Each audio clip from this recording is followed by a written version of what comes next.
yang bernama Al-Fawaidu fi Tashili Masailil Faraidi, yang kemudian kalau kita terjemahan harfiah, al-fawaid itu faidah-faidah atau manfaat-manfaat, ya, fi tashil dalam mempermudah masail, masalah-masalah, al-faraid, ilmu faraid. Ini ditulis oleh Syekh Faiz bin Ahmad Al-Ghamidi, pengajar ilmu waris di Masjid Nabawi Madinah.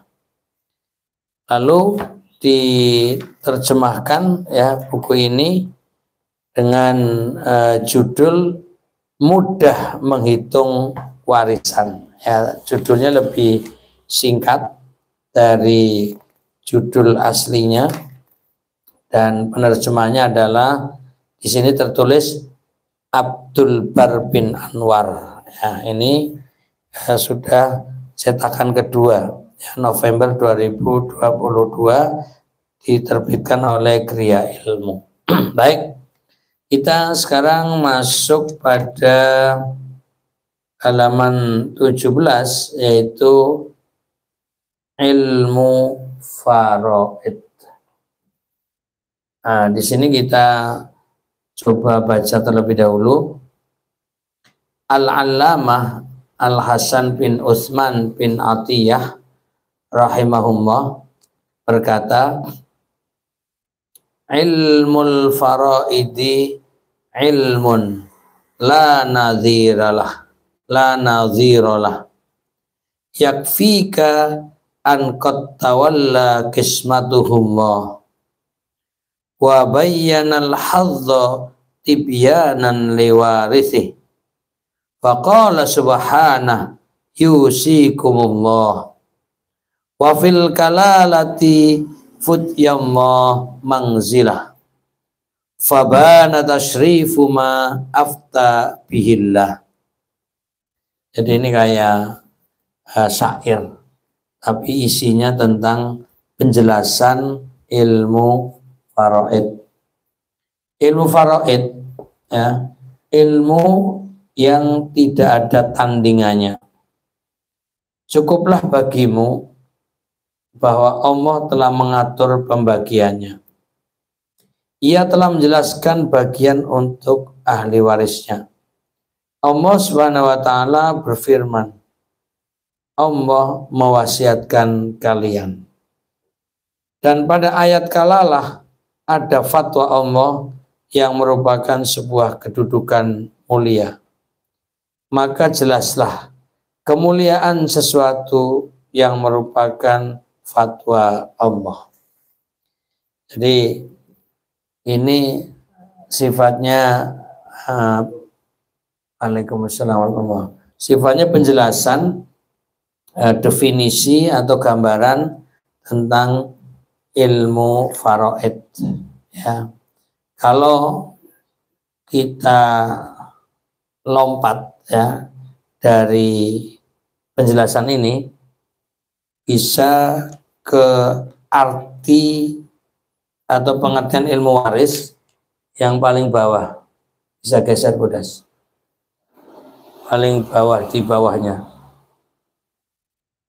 Terus. Nah ini. Jadi kalau saya baca syairnya kayaknya levelnya harus level ahli bahasa Arab masalahnya. Ya. Dalam?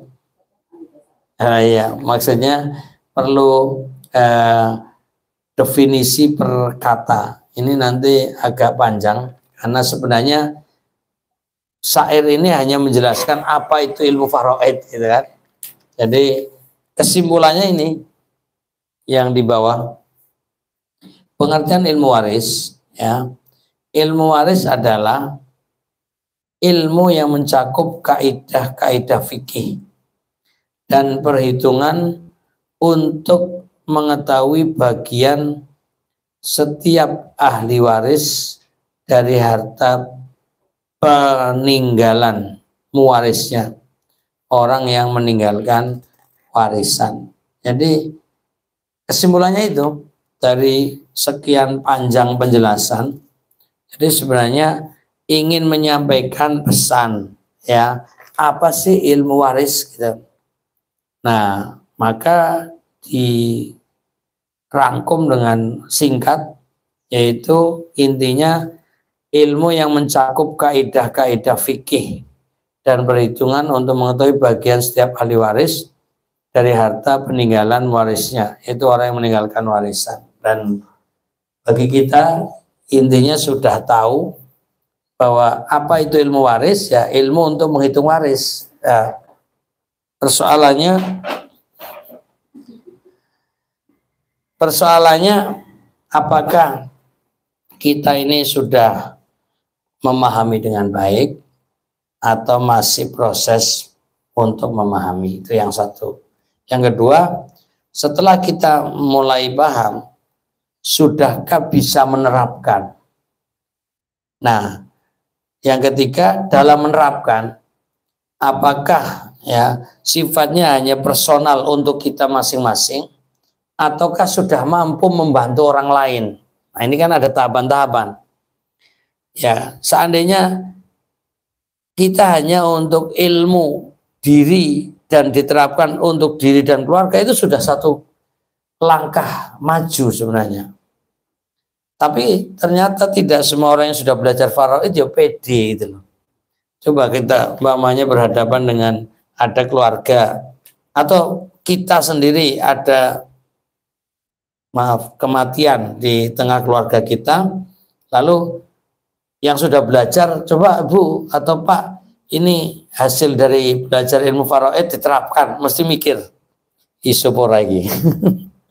Tapi sebenarnya kalau sudah yakin bahwa apa yang dipelajari itu paham, maka dengan sendirinya berani mencoba menghitung dari siapa yang meninggal, kemudian siapa saja yang ditinggal, lalu berapa bagian ahli waris masing-masing, ya, lalu ada nggak yang tertutup, tidak mendapatkan bagian, kemudian itu namanya mahjub, lalu berapa ya harta yang ditinggal.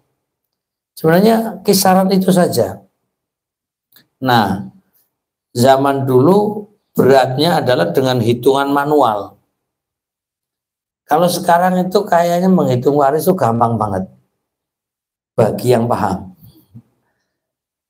Ada aplikasi ilmu faraid yang cukup menyebut siapa yang wafat, lalu siapa ahli warisnya, tinggal diklik-klik-klik gitu aja.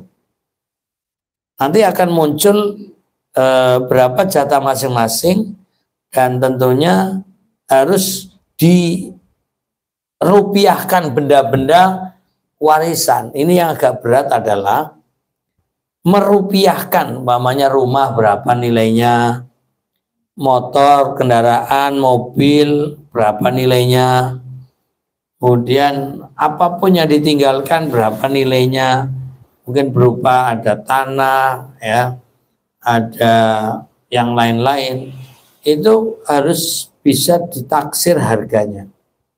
Baru kemudian nanti akan tahu berapa hak warisnya. Nah, setelah tahu, itu biasanya langkah berikutnya memproses pembagiannya. Ini juga butuh waktu.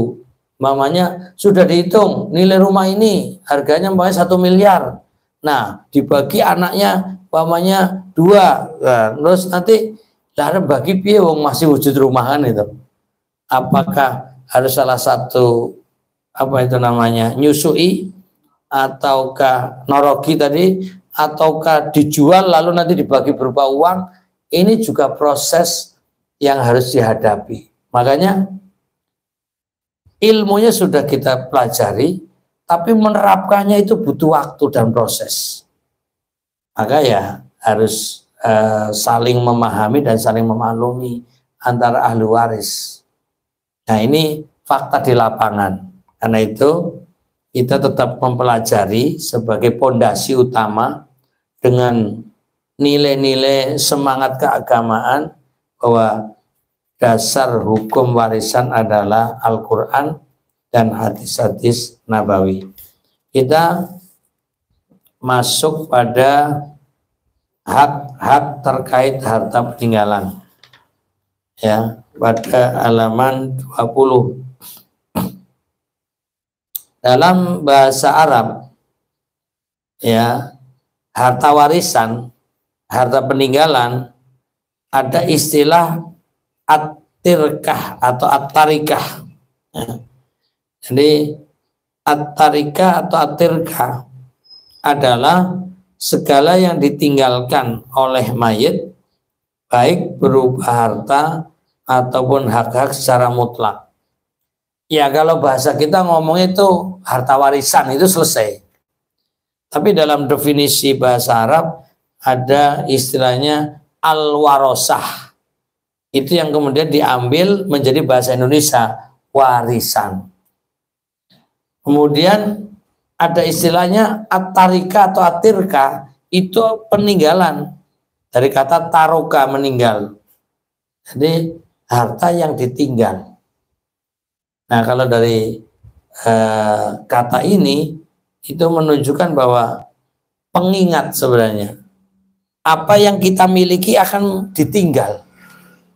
Harta berapapun yang kita dapatkan sepanjang perjuangan mencari harta akan menjadi peninggalan. Ini biar menjadi pengingat. Ini sisi hikmah kenapa namanya at-tirkah atau at-tarikah. Arab ditinggal itu. Nah, ini kadang-kadang orang itu rame-rame berjuang mencari kehidupan, tapi nggak ingat bahwa apa yang telah didapat akan ditinggal begitu menjadi harta warisan atau at-tarikah. Kemudian kita masuk pada penjelasan proses, ya, proses dalam menuju pembagian. Ada beberapa poin, ya.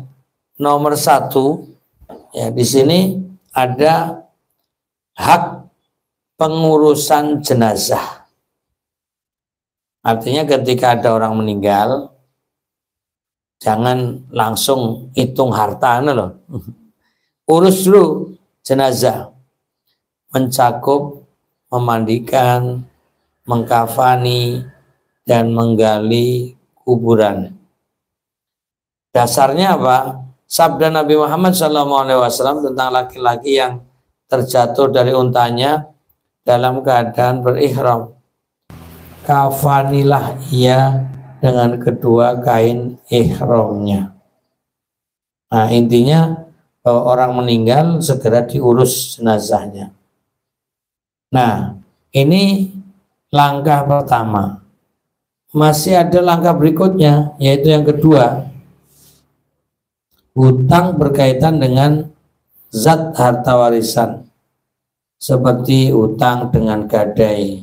Nah, ini intinya orang hidup juga harus punya catatan, ya, sehingga nanti kalau terjadi hal yang tidak diinginkan, ahlu warisnya itu tahu, oh ini fulan punya hutang di sana di sini, kan. Ini penting sekali. Makanya sampai dalam Al-Quran ayat paling panjang itu ayat hutang piutang, gitu kan. Jadi dalam Al-Quran di ayat 282, ya, Al-Baqarah, itu ayat terpanjang. Ternyata isinya adalah hutang piutang atau syarat etiket berhutang. Salah satunya faktubu, catatlah. Nah, ini dalam rangka ya saling mengingatkan, biar tahu jatuh temponya, biar tahu jumlah utangnya. kapan memulainya, kapan harus bayarnya, dan seterusnya. Dan lebih dari itu, andaikan meninggal. Ini harus punya catatan. Karena seringkali ada dua kemungkinan. Yang hutang tidak mencatat. Ya, kemudian meninggal. Tiba-tiba datang orang nagih hutang. Ya, yang nagih hutang katakan punya catatan itu dan ada saksi, ada bukti sah, maka ahli waris harus bayar hutang itu. Nah, kalau umpamanya yang meninggal ya punya catatan, lalu yang menghutangi tidak punya catatan, maka ahli waris pun harus mengagendakan untuk membayar hutang si mayit ini kepada orang yang menghutangi, sekalipun di sana nggak punya catatan dan tidak nagih. Sampai ada keputusan umpamanya ya sudah saya bebaskan, itu harapannya toh. Ya, karena sebaik-baik orang itu yang membebaskan hutang. Nah, ini contoh. Lah repotnya si mayit yang punya hutang tidak punya catatan, orang yang menghutangi juga tidak punya catatan. Lupa semua, selesai urusannya. Tapi di hadapan Allah ada pertanggungjawaban. Ini paling repot. Atau tidak punya catatan tapi ditagih lah ini. Dulu punya hutang. Lah catatannya mana? Dicari daftar catatan si mayit nggak ada. Yang menghutangi juga nggak punya, tapi mengaku dia dulu pernah hutang. Nah ini berat. Mau dituruti dengan bayar hutang sesuai tagihan, keluarga juga ragu benar atau tidaknya. Tapi kalau ternyata benar tidak dibayar, nanti kasihan si mayitnya. Ini kan problem ini. Disinilah penting kita semua harus punya catatan. Dan catatan ini kalau perlu diberitahukan kepada anak-anak kita sebagai ahli waris yang ke depan kalau terjadi hal-hal yang tidak diinginkan, anak tahu. Karena yang kemungkinan besar menjadi ahli waris orang tuanya ya anak-anaknya. Walaupun ya takdir bisa berbeda, maksudnya anak yang mestinya menjadi pewaris malah meninggal duluan kan bisa aja. Nggak ada jaminan, tapi setidaknya kan normalnya urutannya anak yang akan menjadi ahli waris tahu urusannya. Ini memang banyak kasus-kasus yang menjadi masalahnya tidak ada tanda bukti, tidak ada catatan. Yang ribut itu cucunya, ya, yang orang tuanya juga waktu itu tidak mencatat, anaknya hanya mungkin dengar-dengar dari bapak ibunya, cucunya ya mempermasalahkan. Wah ini problemnya panjang. Dan kadang-kadang diangkat masalahnya setelah meninggalnya si pemilik itu mungkin 10 tahun yang lalu, 20 tahun yang lalu nagih hutang urusan masa lalu itu loh. Itu yang dalam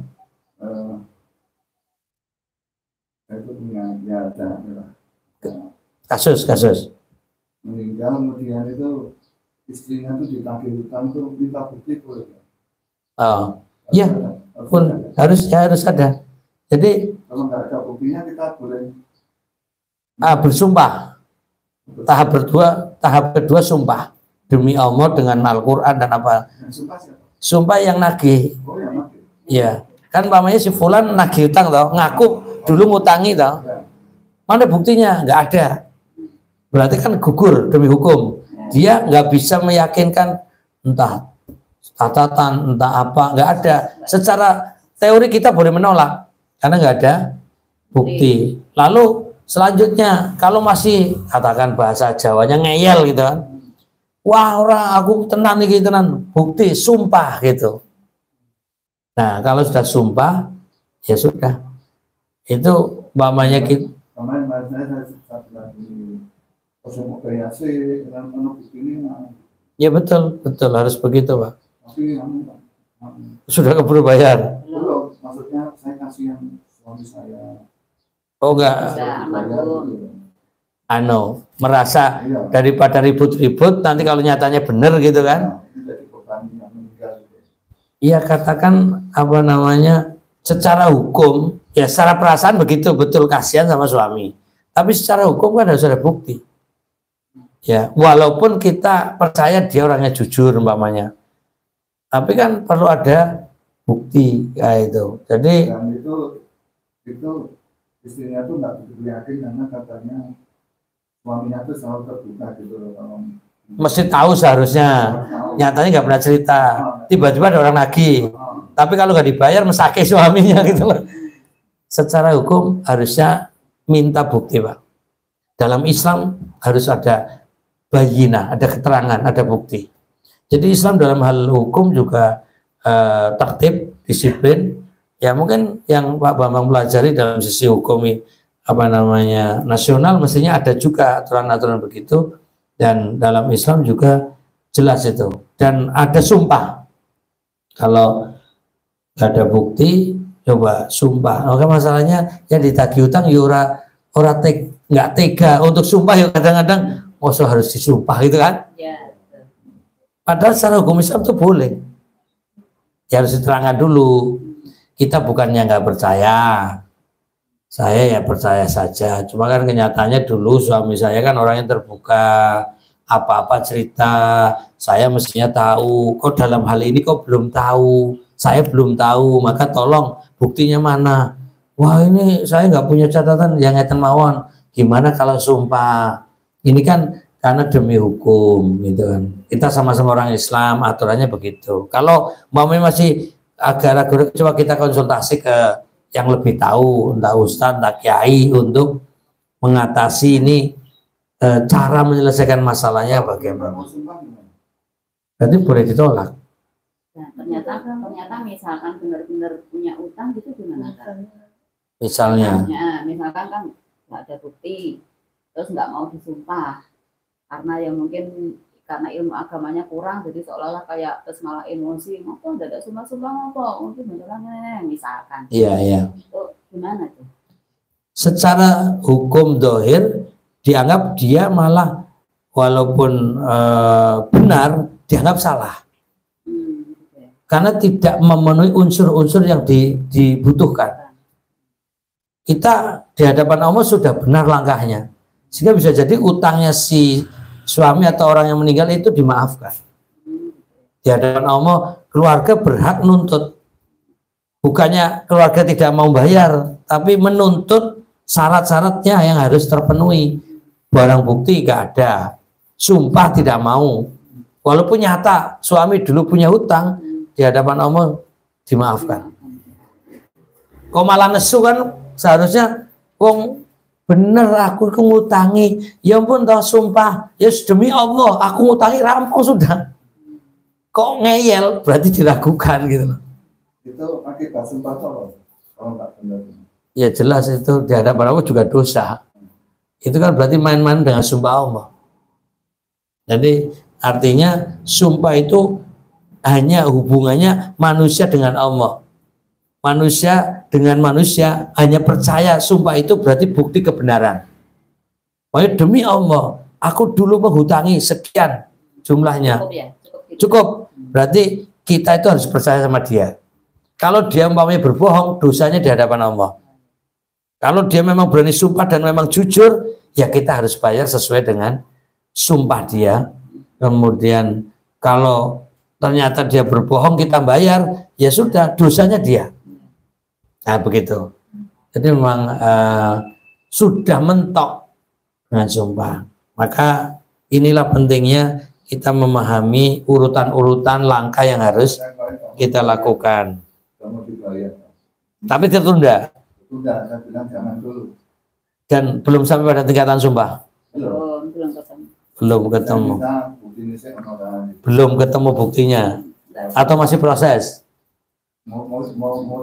Kalau mau ditangkap Mempertanyakan hukum. Oh enggak. Itu betul Pak. Langkah-langkahnya itu sudah betul.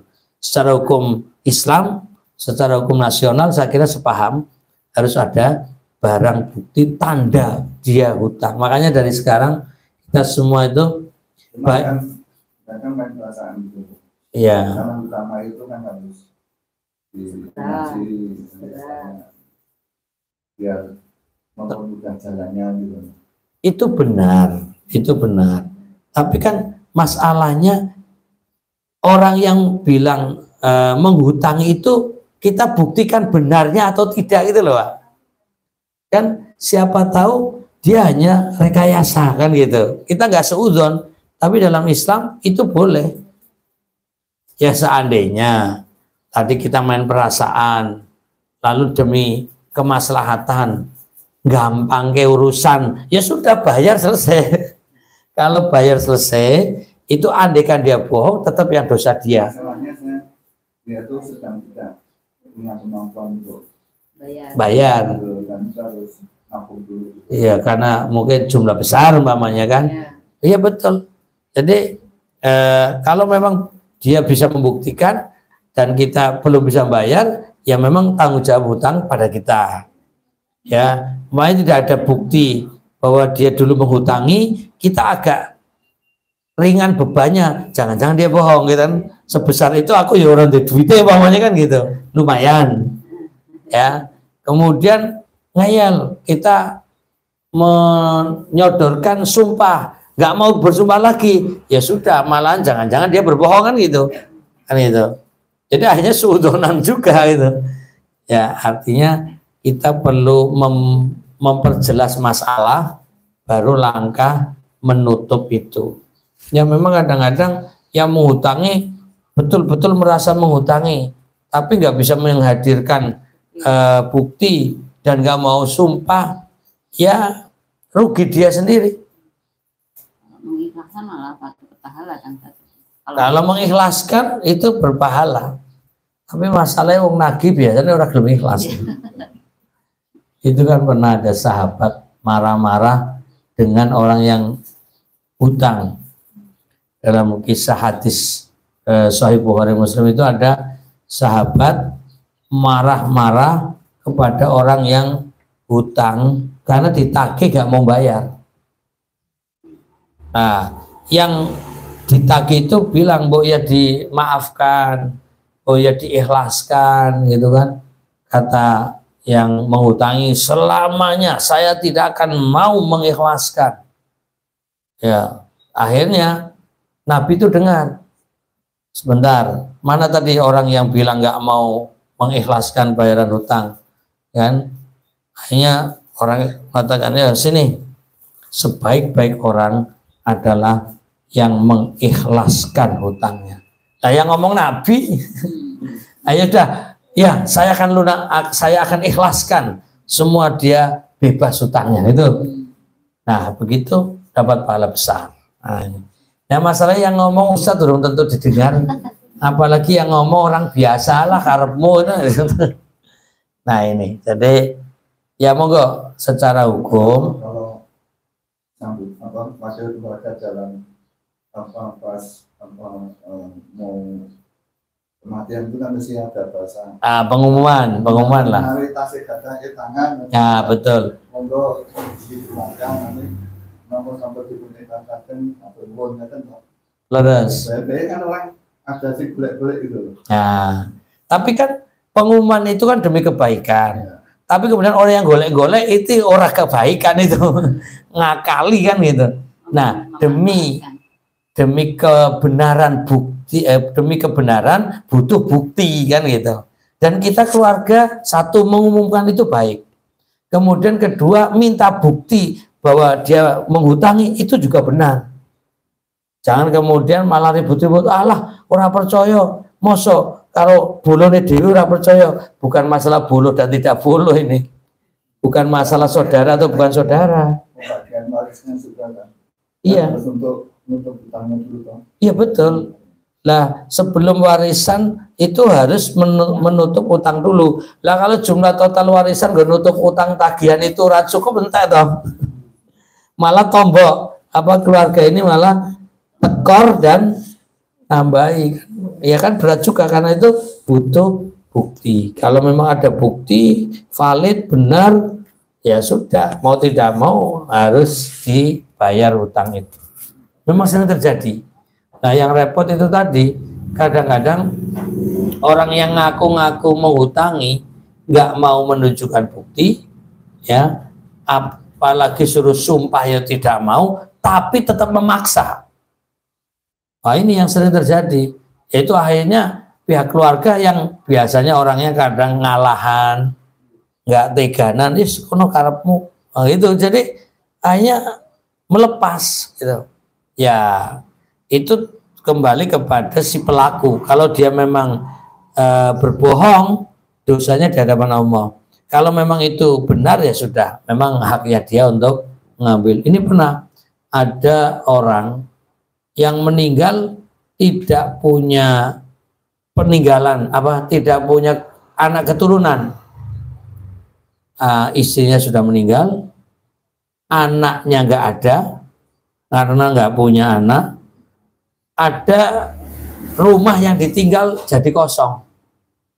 Tiba-tiba ada yang mengaku dulu tuh punya utang sekian-sekian, lalu ya itu rumah untuk bayar gitu. Wah, ini keluarga juga bingung. Lah buktinya mana? Sudah dulu, zaman dulu kok, ya orang catatan-catatan gitu loh. Jadi mengelak untuk membuktikan. Kita belum sampai pada sumpah, tapi keluarga ya sudah, daripada ribut-ribut silakan. Itu rumah diambil itu untuk katanya bayar utang dulu gitu loh. Iya, yang keluarga itu ngalah, diambil itu semua itu, rumah dan seisinya itu. Tapi kan ada yang suudzon, orang ini memang suka berbohong sebenarnya, tapi dilawan juga angel, karena orang keluarganya ini nggak mau ribut-ribut itu. Toh mamanya ngambil harta itu juga nggak punya hak sebenarnya, karena kan bukan anak keturunannya. Daripada ribet ngurusi dan ribut ya kono jipuan gitu. Terus kalau dia berbohong ya dosa tanggung jawab dia.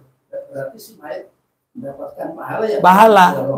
Iya, kalau bohong itu pahala karena dicuri. Pahalanya karena dicuri, karena dirampas itu sebenarnya, Pak. Betul. Kalau si mayat tidak meninggalkan harta warisan, Ustaz, tapi ditagih utang. Ya tanggung jawab ahli warisnya. Ya umpamanya ya kan ada anak ya, sementara ayah yang meninggal umpamanya memang benar-benar nggak punya uang, nggak punya harta, nggak punya apa, tapi ternyata punya utang. Yang mestinya ahli waris dapat bagian dari warisan si ayah yang meninggal, ini malah kudu bayari utang si ayah gitu. Warisannya tidak selamanya. Betul, tidak selamanya ahli waris itu mendapatkan warisan, tapi bahkan punya tanggungan bayar utang yang meninggal. Itu status ahli waris memang harus membayari itu. Ya kalau ahli waris kan secara nasab dulu juga katakanlah bapak atau ibu yang meninggal ya pernah membiayai hidup toh.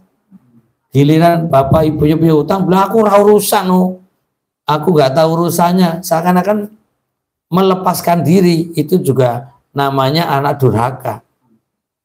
Kalau anak ya mamanya tahu bapak atau ibunya yang meninggal punya hutang dan bukti-bukti nyata, lalu nggak mau bayar dengan alasan nggak mau tahu, itu namanya anak durhaka sebenarnya. Kenapa durhaka? Karena dia dulu dirawat sejak lahir, kemudian sampai tumbuh dewasa, entah jumlahnya banyak atau sedikit, ini kan jasa dari orang tua. Maka anak yang berbakti adalah menyelesaikan tanggungan orang tuanya. Kalau tidak menyelesaikan, ya memang resikonya bagi yang punya hutang, ya di hadapan Allah dimaafkan atau tidak urusan ini. Tapi ini urusan si anak, itu durhaka pada orang tua itu. Ya ini, memang semua harus komprehensif ya. Ya, disinilah pentingnya catatan. Ini judulnya utang. Kalau Oh enggak. kalau misalkan sekarang kan penulis itu pakai asuransi. Ya. Dari awal sudah dibilang kalau bapak meninggal lunas, nah itu besok di hadapan Allah bagaimana hukumnya sekarang di Islam? Yang bilang bapak kalau meninggal lunas itu siapa? Pegawai Si bank, pegawai banknya, Bank koperasi, asuransinya. koperasi udah ya Pak. Nah, ya, itu kan apa itu katanya sudah asuransi ada dana dia pada waktu utang itu diasuransikan. Kalau Ya, sekarang BRI itu saya pernah ditawarin utang 100 juta. Pak, kalau bapak kan pensiunan, jaminan angsurannya dari pensiunan, kemudian nanti kalau bapak meninggal Lunas. istri anak itu sudah tidak menanggung karena sudah diasuransikan. Itu salah satu Nah, itu promosinya. bagaimana di hadapan Allah besok apa jadi tagih orang gitu loh. Kalau itu dari awal sebagai akad dan kesepakatan dan memang dari pihak sana tidak menagih, bebas. Secara hukum sah, secara hukum. Karena apa? Sama halnya mamanya, saya ini kerennya saya mengutangi biar nggak merasa terbebani. Saya mengutangi jenengan, mamanya kan, umpamanya 100 juta kayak tadi. Udah, tahu-tahu nyicilnya baru 50 juta umpamanya. Yang 50 juta saya nggak nagih, udah bebas, itu nggak apa-apa. Berarti bebas hukum. Tapi harus dikerahkan. Iya, harus diikhlaskan dari pihak yang menghutangi kan. Itu kan sama, seakan-akan lembaga itu sudah nanti kalau jenengan maaf meninggal itu tidak kami tuntut anak keturunan keluarganya. Itu kan namanya mengikhlaskan sebenarnya, Pak. Sudah, nggak apa-apa, utang aja, Pak. Asuransinya itu sendiri ya. Nah, itu pembahasannya lain lagi, bab paris apa namanya, bab asuransi lagi.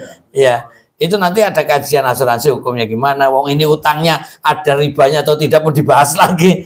Judulnya kan pokoknya utang, kita nggak membahas masalah ribanya, nggak membahas hukumnya, tapi utang yang demikian berarti kan seakan-akan membebaskan dari tuntutan, sah secara hukum. Tapi utangnya di bank itu yang dosanya. Iya. Kalian betul bukti pun ya. Begitu. Lanjut apa Habib? Jadi judulnya itu utang dan ikhlas. Tadi kalau pihak yang menghutangi membebaskan secara hukum, yang hutang walaupun masih punya tanggungan itu bebas hukum.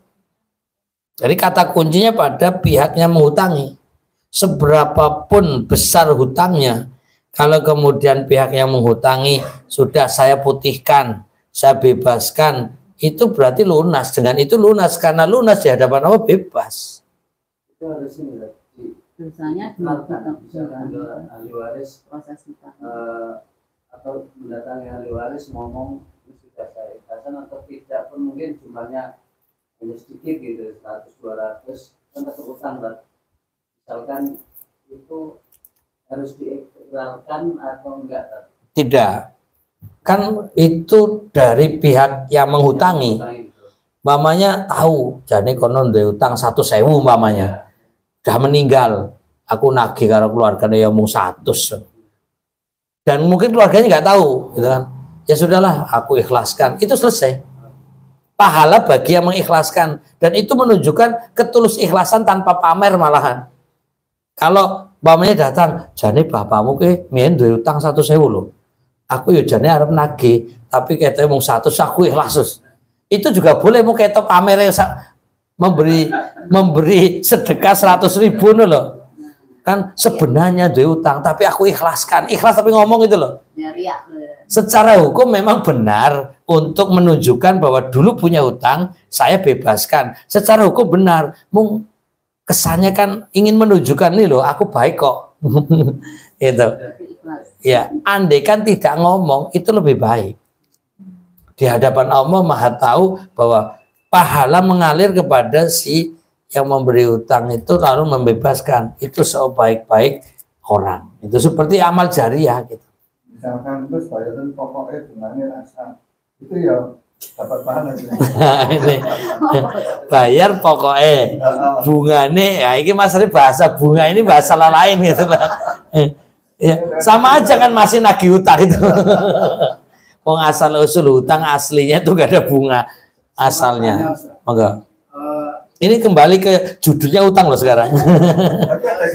Betul, sangat erat hubungannya ini karena sebelum bagi warisan harus ngurusi utang dulu. Orang yang menghutang itu sudah meninggal, kemudian dia menginfakkan nilai orang yang hutang ini, kemudian menginfakkan atas nama dia, gitu, gimana? Sah enggak itu? Contohnya gimana Pak? Umpamanya utang 100.000 umpamanya. Saya utang pada seseorang 30.000 zaman Dahulu kala, ya dahulu kala lah. dahulu kala. Kemudian setelah, karena rumahnya di Sumatera Utara sana misalkan, kemudian kan mau mengembalikan sana, duit 30.000 balik imrono ya admira karuan biaya Sama itu. Kemudian saya menginfakkan untuk bangun masjid atas nama si mayit yang sudah meninggal ini misalkan 200.000, jadi lebih banyak karena hitungan sekarang kan barangkali dulu 30.000 zaman dulu kan lebih nilainya lebih tinggi. Nah sekarang saya infakkan 200.000 atas nama si mayit itu besok di hadapan rasa konda itu. Nah ini berat memang Pak, berat ini. Jadi artinya kan kita melunasi tanpa sepengetahuan dia. Kita infak atas nama dia tapi tidak sepengetahuan dia. Kalau seandainya dia masih merasa itu masih punya hutang, berarti masih tanggungan. Sudah meninggal. Ya tapi kan ahli warisnya seharusnya ada. Ahli warisnya juga ngerti wong, misalkan utang mau kantor kok Pak. Nah, di sini ada cerita seorang ulama ya. Pada suatu hari di Mekah ya, atau pokoknya di tanah suci, entah Medina atau Mekah ini, beli kurma. Lalu ketika lagi nakar kurma ada yang jatuh. Nah kemudian setelah jatuh gitu kan, dipikir ini bagian dari miliknya yang ditimbang, padahal satu ini bukan termasuk yang ditimbang, itu masih milik pedagang itu.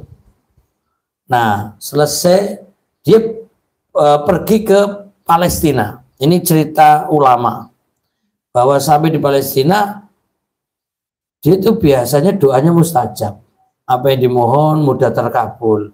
Kemudian lambat laun dia menganalisa, kok selama ini doanya semakin agak kurang terkabul. Akhirnya ada semacam, ya kan sudah levelnya level tinggi kan, ada semacam bisikan, dulu waktu beli kurma itu ada satu kurma yang diambil dan dimakan tanpa seizin yang punya, ya kan? Kemudian ini belum terbayar, berarti hutang, gitu kan? Berarti ngambil tanpa izin. Walaupun waktu ngambil orang itu mungkin justru apa-apa, mungkin kan seakan-akan, tapi ternyata ini menjadi makanan yang tidak halal. Maka si ulama itu kemudian pergi kembali ke tanah suci mencari pedagang tadi. Ternyata setelah dicari orangnya sudah meninggal. Ini ribut lagi, repot lagi, bukan ribut, repot lagi. Tanya siapa ahli warisnya? Ya ternyata sudah ganti pedagangnya, tapi ternyata anaknya. Katakan bahasa Jawa Indonesianya, Mas, jenengan sopo putrane, tolong ya ikhlaskan. Saya makan 1 biji tanpa seizin bapakmu itu. Ya monggo, saya ikhlas, tapi saya masih punya saudara 11. Monggo coba jenengan tindak ke fulan, kakak saya, saudara saya, untuk menanyakan itu ikhlas atau tidak. Karena itu harta warisan bersama. Mau sak biji kurma loh ini. Ulama itu mencari satu persatu untuk meminta ikhlas gitu loh. Hanya satu datangi, saya makan kurma 1. Oke pun, cuma 1 saya ikhlaskan. Tapi diratai semua, ditanya semuanya ikhlas semua. Tapi harus izin satu persatu. Baru setelah selesai plong, kembali. Ternyata setiap doa mustajab lagi. Nah ini kan walaupun 30.000, pikirannya rono ya aduh abot repot. Ini rada membandingkan dengan ulama kelas tinggi maksudnya.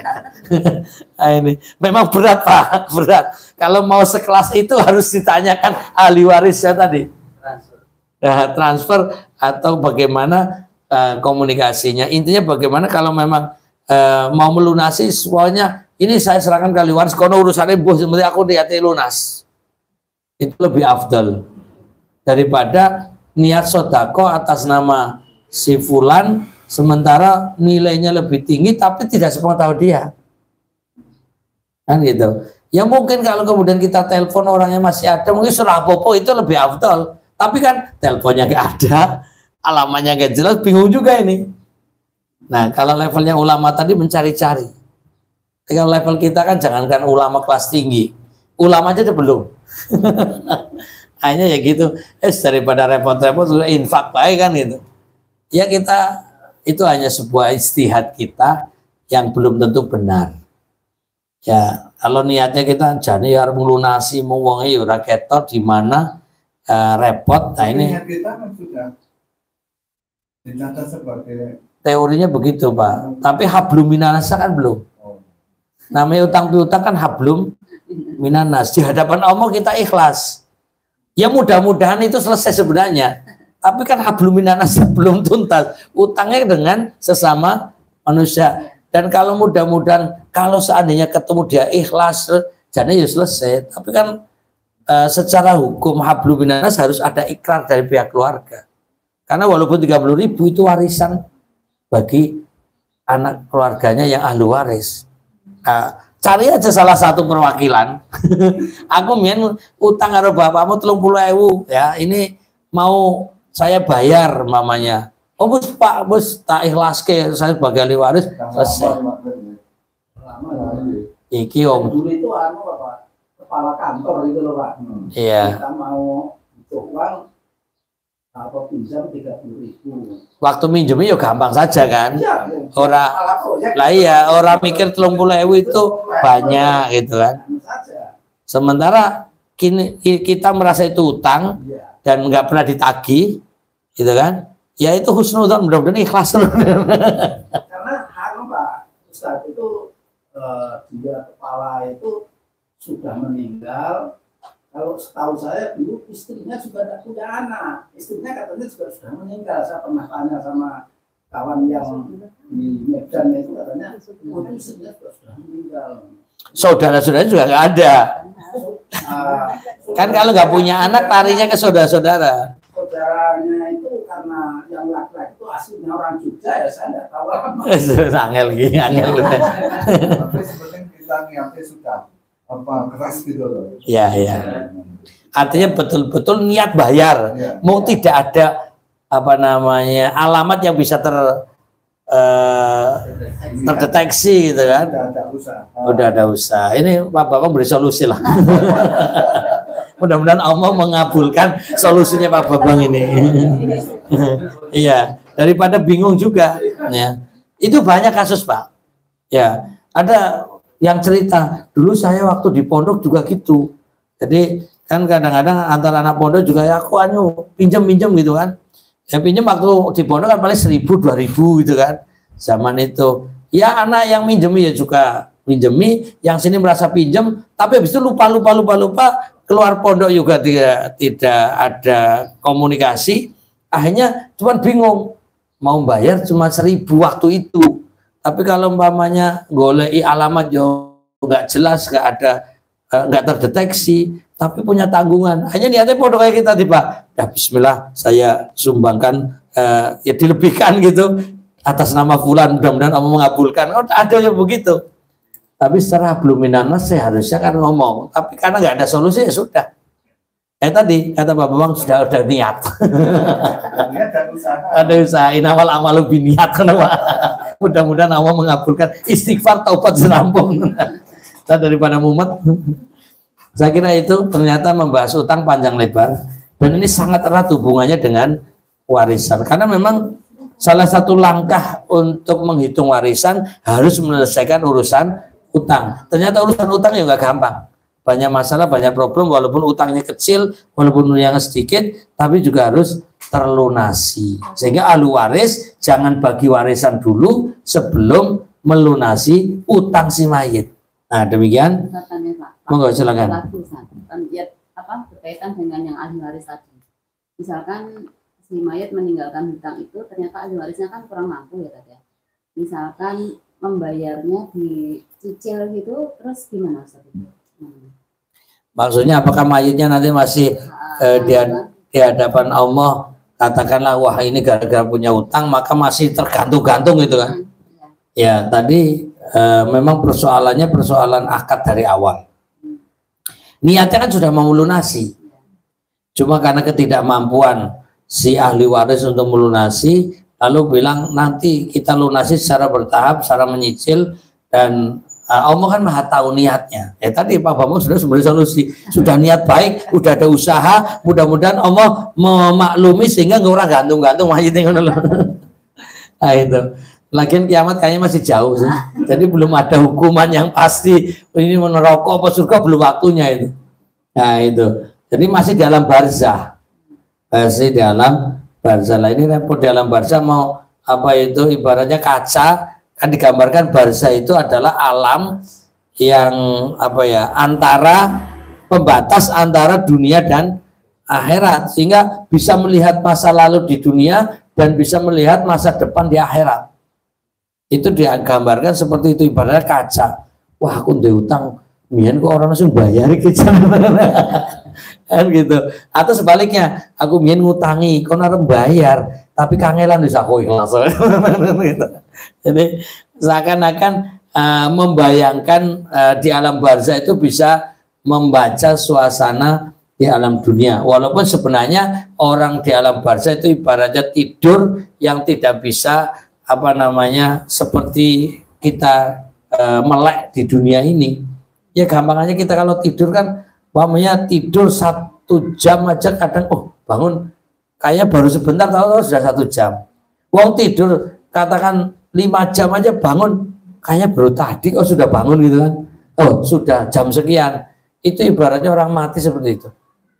Jadi kalau toh kita meninggal ya di alam barzah, ya itu nanti sekian lama pun seakan-akan sebentar. Seperti Ashabul Kahfi, 309 tahun aja kayak kemarin sore baru tidur bangun sebentar, kan seperti itu. Ya Allah alam nanti urusan tadi keluarga, artinya begini, ini urusan si mayat di hadapan Allah, tenang itu lagi tidur gitu loh. Jadi ini selesaikan saja insya Allah, nanti pas hisab sudah lunas. Allah alam. Ya ini apa namanya analisa logika sebenarnya. Tapi intinya tanggung jawab keluarga melunasi sudah upaya dilakukan dan juga mudah-mudahan Allah memaafkan atas ketidaklunasan secara langsung tadi. Sudah niat, mudah-mudahan Allah juga memaklumi itu semua. Allah Maha Pengampun, Allah Maha Kasih Sayang. Kita yassiru wala tu'assiru, permudahlah urusan, tidak usah mempersulit sehingga kita jadi mumet sendiri. Demikian materi kita di bawah judul hak-hak terkait harta peninggalan. Ya walaupun kita baru baca poin kedua, tapi pada prinsipnya seakan kita sudah selesai, karena sebelum sampai pada membagi warisan, menyelesaikan utang, kemudian juga wasiat ya yang tidak boleh lebih dari 1/3, baru membahas nomor 5 itu warisan, yaitu ada 2 macam, yaitu tadi warisan yang namanya al-fard, yaitu warisan dengan bagian tertentu, dan ada taksib, yaitu warisan dengan bagian tak tertentu. Ini namanya asobah. Ada yang angka-angkanya sudah ditentukan dalam Al-Quran, ada yang angkanya bersifat asobah, dan ini adalah justru anak. Jadi diantaranya anak itu dalam mendapatkan warisan tergantung jumlah totalnya dan sisanya kadang. Jadi umpamanya ada bapak meninggalkan istri gitu kan, anak itu nunggu bagian ibunya berapa, ya baru nanti dia mendapatkan total dari sisa yang sudah diambil jatah ibunya. Itu namanya asobah. Tapi sebaliknya, asobah bisa jadi malah tekor gitu loh. Diambil warisannya, wah nggak ada sisa, ya sudah, malah punya utang tanggungan gitu loh. Tapi kan sebelum membagi warisan harus melunasi hutang-hutang si mayat dulu. Demikian, mudah-mudahan apa yang dibaca, walaupun mungkin ada pengembangan atas tanya jawab yang lebih bermanfaat. Kita tidak fokus ke dalam satu bacaan buku, tapi insya Allah tetap memberi manfaat buat kita semuanya. Amin. Sampai jumpa di lain kesempatan. Mohon maaf dari batin. Akhir kalam. Subhanakallahumma wa bihamdika asyhadu an la ilaha illa anta astaghfiruka wa atubu ilaik. Assalamualaikum warahmatullahi wabarakatuh.